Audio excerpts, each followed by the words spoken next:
오늘 하루 강풍특보가 내려지면서 크고 작은 피해가 잇따랐습니다. 강한 바람에 지붕이 날아가는 등 강원도 내에서 20여 건의 사고가 발생했습니다. 강원도교육청이 4월 6일 개학에 맞춘 종합대책을 수립했습니다. 수업 일수가 감축되고 중간고사는 학교 재량으로 치러집니다. 지난달 말 춘천에서 환경미화원이 교통사고로 숨졌습니다. 유가족들과 동료들은 구조적인 안전 문제를 제기하고 있습니다. 코로나19 특별 재난지역으로 선포된 대구시에 2,400만 원 상당의 강원 지역 농가공식품과 현금이 전달됐습니다. 시청자 여러분 안녕하십니까? 오늘 도내 전역에 강풍특보가 내려진 가운데 크고 작은 피해가 잇따랐습니다. 춘천에서는 바람에 지붕이 날아가는 등 도내에서 20여 건의 사고가 이어졌습니다. 원주에서는 강풍 속에 산불이 잇따라 진화에 어려움을 겪었습니다. 이병선 기자입니다.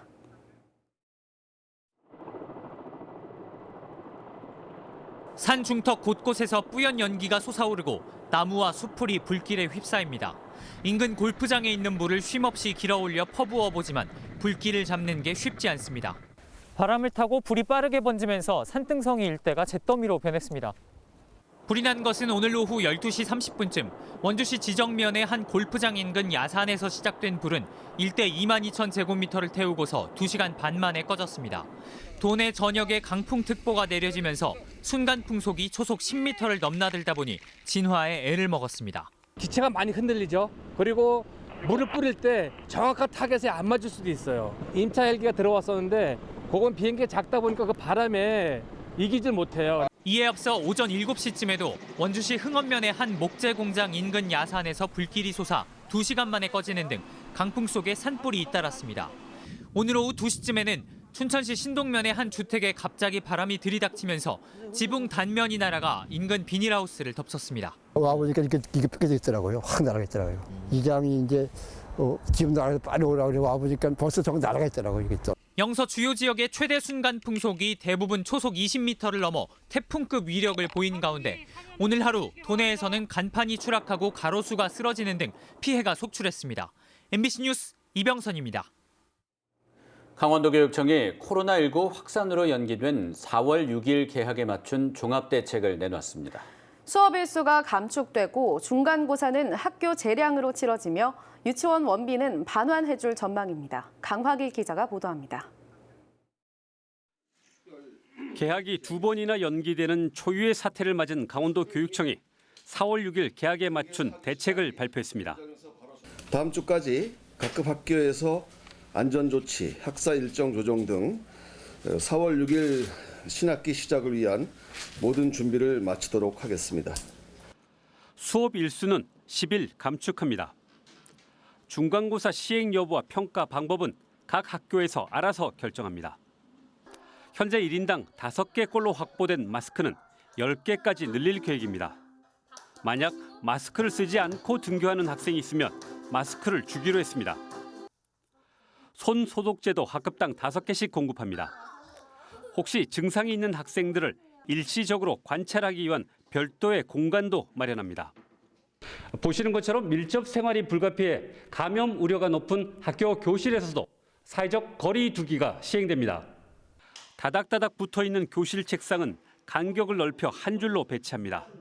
가급적 1m 이상을 유지하도록 했습니다. 학교 나름대로 예방을 위한 여러 가지 대책을 수립을 하고 있지만 상당히 그 한계가 있고 걱정이 많습니다. 만에 하나 학교에서 확진 환자가 나오면 어떡할까요? 지역 방역 당국에서 휴교 여부를 정합니다. 돌려주냐 마냐를 놓고 논란이 일고 있는 유치원 학부모 분담금은 돌려받게 됩니다. 체험학습비와 특별활동비는 당연히 돌려받고 수업료 일부도 유치원에서 반환하면 정부와 교육청에서 지원하기로 했습니다. 휴업에 따른 학습 공백을 줄이기 위해 헬로스쿨 사이트에서 다양한 학습 콘텐츠를 제공합니다. 준비한다고는 하지만 처음 맞이하는 4월 개학과 감염병 공포 속에 학교 현장의 혼란은 피할 수 없을 전망입니다. MBC 뉴스 강화길입니다.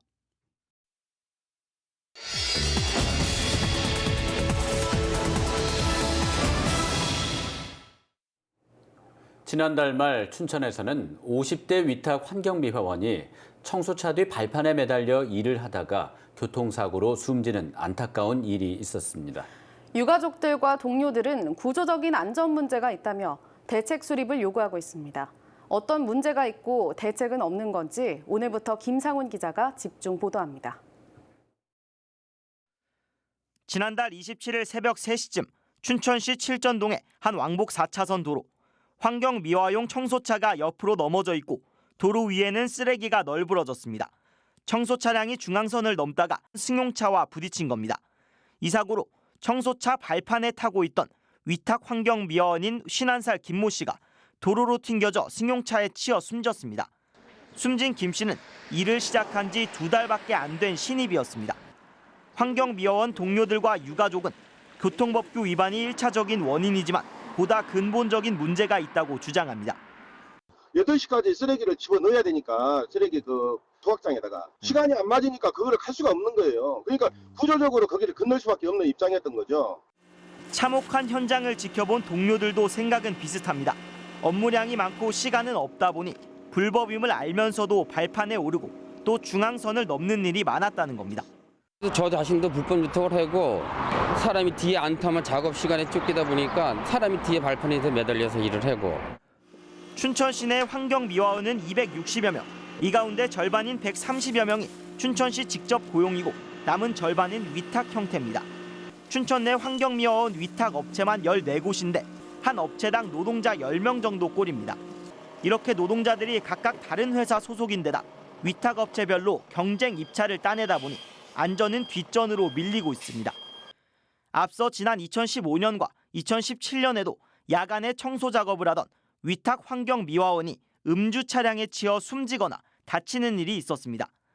이들이 공공 서비스를 맡고 있는데도 시 직영이 아니다 보니 사망 사고가 나도 지자체의 법적 책임은 없습니다.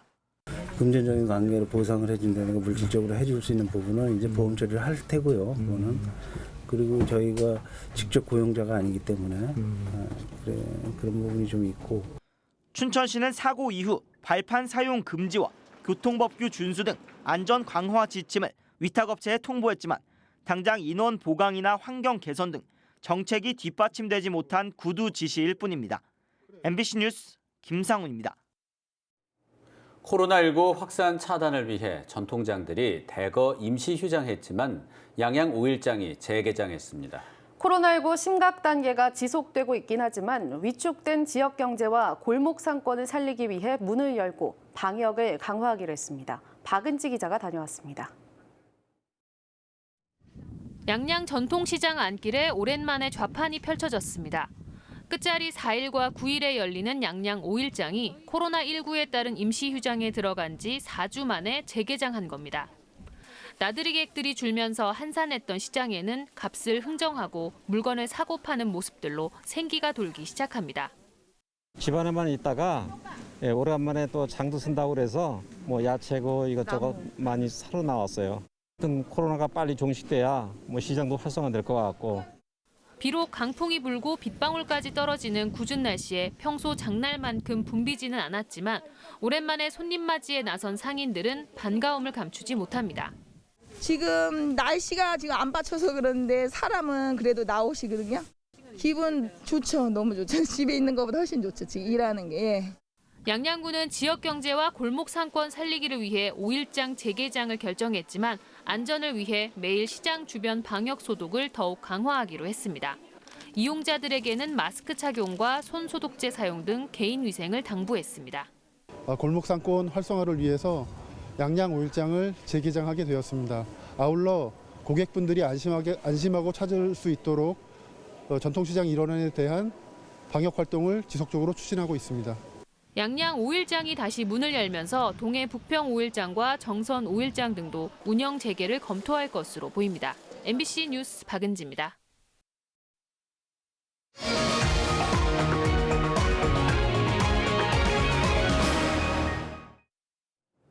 4.15 총선을 27일 남겨두고 도내 양당 경선이 이번 주 안에 모두 마무리됩니다. 더불어민주당은 지난 17일부터 시작한 춘천, 철원, 화천, 양구 을 선거구 전성, 정만호 후보 간 경선을 오늘 마무리하고 경선 승자를 결정할 예정입니다. 또 춘천, 철원, 화천, 양구, 갑선거구 경선은 내일까지 이틀간 열리고 속초, 인제, 고성, 양양선거구 경선은 오는 21일까지 진행합니다. 미래통합당은 어제와 오늘 이틀 동안 홍천, 횡성, 영월, 평창 경선을 진행하고 내일 오후쯤 결과가 나올 전망입니다. 4.15 총선을 앞두고 공천을 받지 못한 인물들의 탈당과 무소속 출마가 잇따르면서 총선 구도의 변수가 될지 주목되고 있습니다. 더불어민주당에서는 홍천, 횡성, 영월, 평창에 조일현, 원주 갑 권성중, 동해, 태백, 삼척, 정선에서 장승호 후보가 각각 탈당한 뒤 무소속 연대를 결성했습니다. 미래통합당에서는 강릉 공천 탈락에 반발해 권성동 의원이 무소속 출마를 선언했고 최명희 전 강릉시장도 무소속 출마를 밝혀 최대 접전 지역 중 한 곳으로 떠올랐습니다. 강원도가 코로나19로 침체된 소비를 촉진시키기 위해 강원 상품권 특별 할인에 나섭니다. 특별 할인 대상은 농축협에서 판매하는 종이 상품권으로 5월 31일까지 5% 상시 할인율의 2배인 10%의 할인율을 적용합니다. 이달 초 출시된 모바일 상품권은 상시 5% 할인율이 적용됩니다. 강원도 내 첫 확진 환자가 퇴원했습니다. 강원도는 지난달 22일 도내 처음으로 확진 판정을 받은 춘천 신천지 신도 여성 2명 가운데 1명이 26일 만인 어제 퇴원했다고 밝혔습니다. 이에 따라 일상이 가능해졌지만 도는 일주일 정도 모니터링을 계속하기로 했습니다. 폐렴 증상을 보이던 나머지 1명은 호전되고 있지만 검사 결과 양성과 음성이 반복되면서 아직 입원 치료를 받고 있습니다. 또 원주 6번 환자도 오늘 퇴원해 도내 확진 환자 30명 가운데 10명이 퇴원했습니다. 코로나19 특별 재난지역으로 선포된 대구시에 2,400만 원 상당의 강원 지역 농가공식품과 현금이 전달됐습니다. 강원도는 대구 지역 의료진과 자원봉사자들을 위해 강원 나물밥 2,400인분을 오늘 대구시에 지원했습니다. 또 도내 시군 농업기술센터에서 생산한 사과즙 100박스와 도 농산물 가공연구회 등 16개 업체에서 기부한 더덕 진액 등 건강식품도 함께 전달했습니다. 이상으로 뉴스데스크 강원을 마칩니다. 시청해주셔서 고맙습니다.